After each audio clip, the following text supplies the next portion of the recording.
बे समाव बारग' बिओ बिथां अमर सिंह ब्रह्म बिथाङा जे बुंनाय बाथ्रा बिथाङा बुंथिदोंमोन जे बे समाव बिथाङा जे बिटिआर गोजोन गोरोबथा बे गोजोन गोरोबथाखौ बे समाव गंगा दैमायाव फोजाव हरनो थाखाय बिथाङा बाथ्रा बुंदोंमोन आरो जाय बाथ्राखौ बुंनायखौ लानानै सासे लाइमोना जोबोदनो मोनसे सोंलु खालामदों जे बिथां अमर सिंह ब्रह्म बिथांखौ सोंलु खालामदों जे बे समाव बिथाङा मा जाहोनाव बेफोरबायदि बाथ्रा बुंनो हाखो आरो बिथांनि सायाव बिटिआर गोजोन गोरोबथा बे गोजोन गोरोबथाखौ लानानै बे समाव अमर सिंह ब्रह्म बिथांनाव सोंलु खालामफिनदों जे बिथाङा जुदि बिथाङा बिटिआर गोजोन गोरोबथा बे गोजोन गोरोबथाखौ गंगा दैमायाव फोजाव हरनो जुदि सानदोंब्ला बिथाङा बैफोरनि फिननायखौ होथों होननानै सोंलु खालामदों बिथां अमर सिंह ब्रह्म बिथांखौ इउपिपिएलनि सासे लाइमोन दैदेनगिरिया बिथाङा सोंलु खालामदों जे अमर सिंह ब्रह्म बिथांखौ एरैहाय बिटिआर एकर्डनि गेजेरजों जे बड'लेण्डनि बायजोआव थानाय बर'फोरा आलादा काउन्सिल BKWSC जानायखौ बिथाङा गोजोननाय मोनाखै नामा होननानै सोंलु खालामदों बिथां लाइमोना आरो बेनि अनगायैबो सोंलु खालामबावदों जे बे समाव नलबारि दरं सनितपुर आरो बिश्वनाथ जिल्लानि 87टा गामिफोरा बड'लेण्डआव हाबनायखौ मोजां मोनाखै नामा होननानै सोंलु खालामदों बे लाइमोना अमर सिंह ब्रह्म बिथांखौ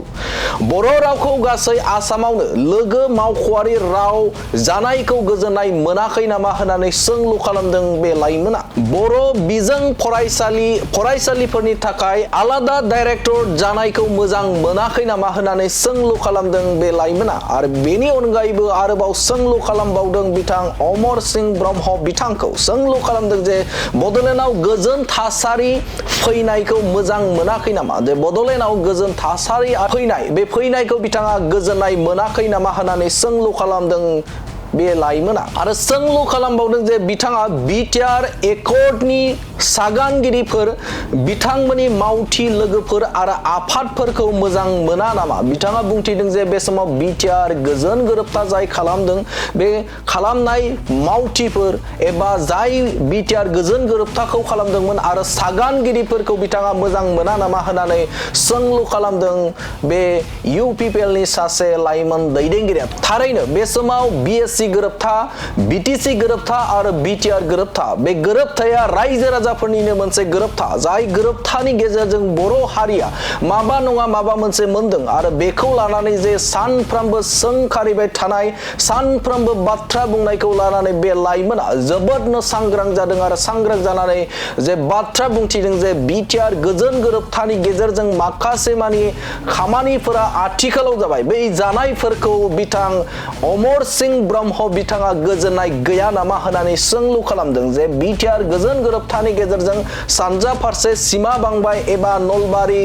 दरं सनितपुर दा बैफोर गामिफोरखौ बे समाव बिटिआरआव सोसनबाय बेफोरखौ बिथाङा मोजां मोनाखै नामा होननानै सोंलु खालामदों आरो बेनि अनगायैबो बिटिआर गोजोन गोरोबथानि गेजेरजों बे समाव सानजा फारसे गामि थिसनजाबाय बेनि अनगायैबो BKWSCआ जोनोम मोनबाय दा बेफोरखौ बिथां अमर सिंह ब्रह्मआ गोजोननाय मोनाखै नामा होननानै सोंलु खालामदों बिटिआर गोजोन गोरोबथानि गेजेरजों बे समाव बिटिआरआव गोजोन थासारिया फैबाय बे गोजोन थासारिफोरखौ बिथाङा मोजां मोनाखै नामा होननानै सोंलु खालामदों सासे इउपिपिएलनि लाइमोन दैदेनगिरि बिथाङा आरो बिथां लाइमोना बुंथिबावदों जे बे समाव बिटिआर गोजोन गोरोबथा बे गोजोन गोरोबथाखौ बे समाव आथिखालनि बिटिआरनि CEM बिथां हाग्रामा महिलारि बिथाङानो साखि दङमोन आरो बिथाङा साखि महरै बिथांनि सागानाबो दङमोन होननानै बाथ्रा बुंथिदों बे लाइमोना आरो बेनि अनगायैबो बिथां लाइमोना बुंथिबावदों जे बे समाव मोनसे समाव हाग्रामा महिलारि बिथाङानो बुंथिदों जे रायजो राजाफोरनि गेजेराव फोसावदोंमोन जे बिटिआर गोजोन गोरोबथा बे गोजोन गोरोबथाखौ गोरोबथानि मोनफ्रोमबो दफाखौ जुदि मावफुङोब्ला सानसे बेनो जे आलादा बड'लेण्ड रायजो जाहैगोन होननानै बाथ्रा बुंथिदोंमोन बुंथिदोंमोन हाग्रामा महिलारियानो होननानै बाथ्रा बुंथिदों बे लाइमोना थारैनो बे समाव बिटिआर गोजोन गोरोबथा बे गोजोन गोरोबथाखौ लानानै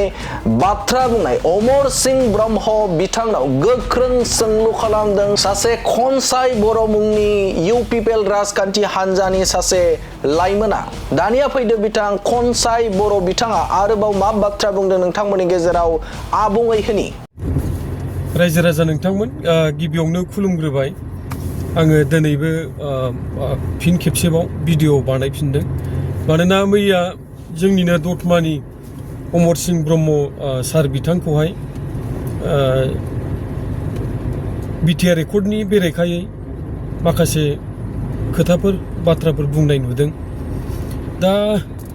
आं बिथांनि बुंनायखौ नायदों ओमफ्राय एसे दुखु मोनदां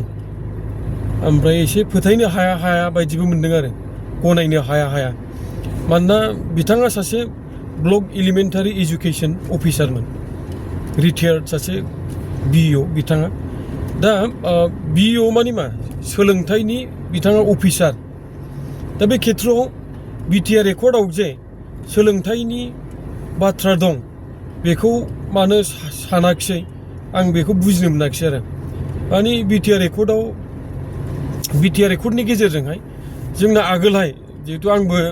बर' मिडियाम फरायनायमोनथ' बर' मिडियामाव लेखाफ्रानो बिराद लेट सफैयोमोन बर' मिडियाम स्कुलफ्राव आरो ओमफ्राय बिराद मिस्टेक जायोमोन माने सेपारेट डाइरेक्टरेट गैयामोन आरो बर' मिडियाम स्कुल्सफोरनि थाखाय खिन्थु बिटिआर रेकर्डनि गेजेरजों दायो जोङो बर' मिडियाम स्कुल्सफोरनि थाखाय सेपारेट डाइरेक्टरेट मोनबाय आरो जायनि थाखाय दा टेक्स्ट बुकआबो समावनो टाइमलि सफैसै आरो मिस्टेकफ्राबो एसे खम जाबाय ओमफ्राय रावनि खेथ्रआवबो एसे गोग्गाथाव जासिनदों जोंहा बिटिआर रेकर्डनि गेजेरजों मानोना नो डाउट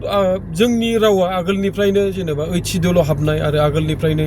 एस'सियेट अफिसियेल लेंगुवेज आसामनिबो खिन्थु माने जोंनि आगोलनि बिटिएडिआवल' बे एस'सियेट अफिसियेल लेंगुवेजमोन आरो नाथाय दा बिटिआर रेकर्डनि गेजेरजोंहाय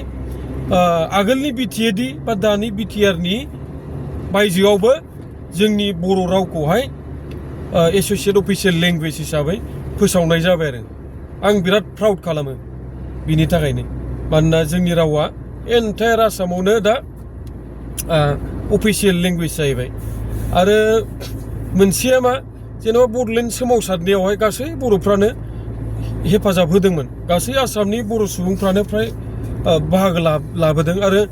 गुबुन रायजोआव रायजो जानायफोर गुबुन हादराव थानायफोर बिथांमोनाबो डाइरेक्टलि आरो इनडाइरेक्टलि हेफाजाब होबाय थादों आरो नाथाय जोङो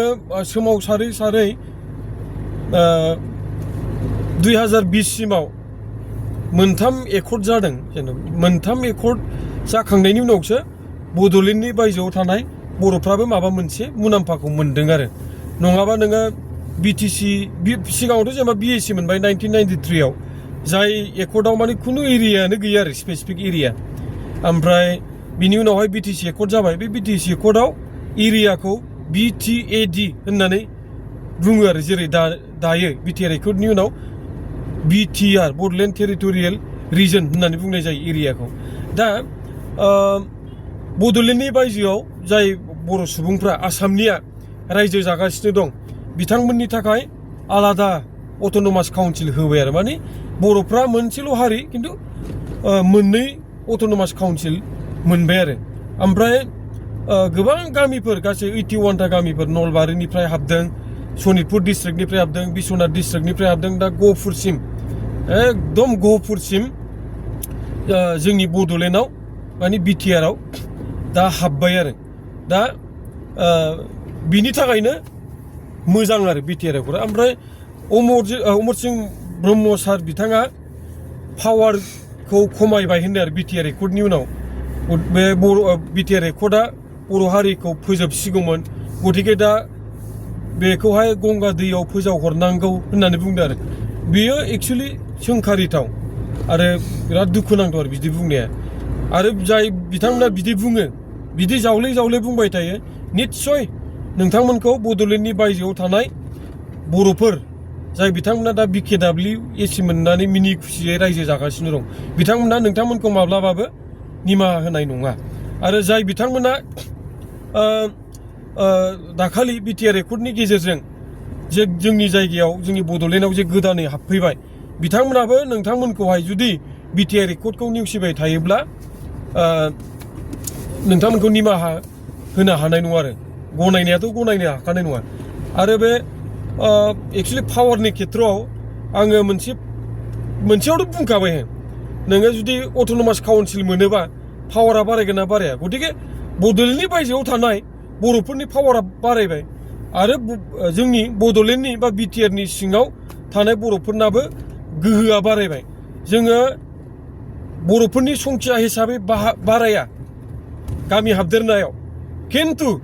बड'लेण्डआव बर'फोरनि भटार हिसाबै जोङो बारायो दा भटारा बारायोबा डेम'क्रेसिनि पावाराबो डेम'क्रेटिक कान्ट्रियाव भटारा बारायोबा अट'मेटिकेलि गोहोआबो बारायो आरो बै 16टा डिपार्टमेन्ट लांदों होननाया बेखौ माब्लाबाबो लाङाखै मानोना 16टा डिपार्टमेन्टखौहाय डिसिफोरखौसो मनिटर खालामनो थाखाय प्रमद बर' सारा दायथ' होदोंमोन 2021 आरो बे दायथ' होनायखौ 2023आवनो लाफिनदों आरो ओमफ्राय बे दायथ' होनायाबो ओरैबायदियाव होदों जे आगोल हाग्रामा महिलारि बिथां दैदेननायाव 17 बोसोर जे बिथांमोना सासन खालामलांबाय बै सासन खालामनायाव 2900 कौटि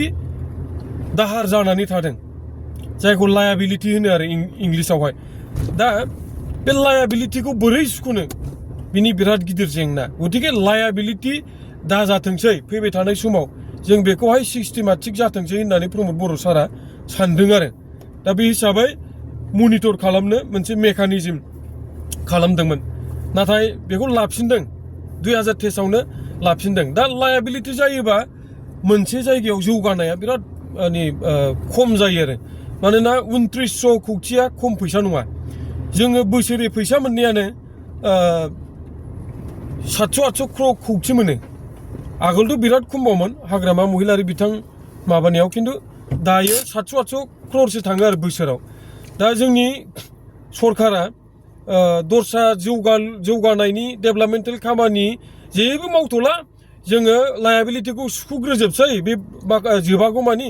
बिदि गिदिरथार थांखि लाबाबो बै लायाबिलिटिखौ सुख'जोबनो थाखाय 7 निफ्राय 8 बोसोर नांगोन बे एसअपिडि फैसाखौ लायाबिलिटिनि थानाय बिलफोरखौ हरजोबोब्लाबो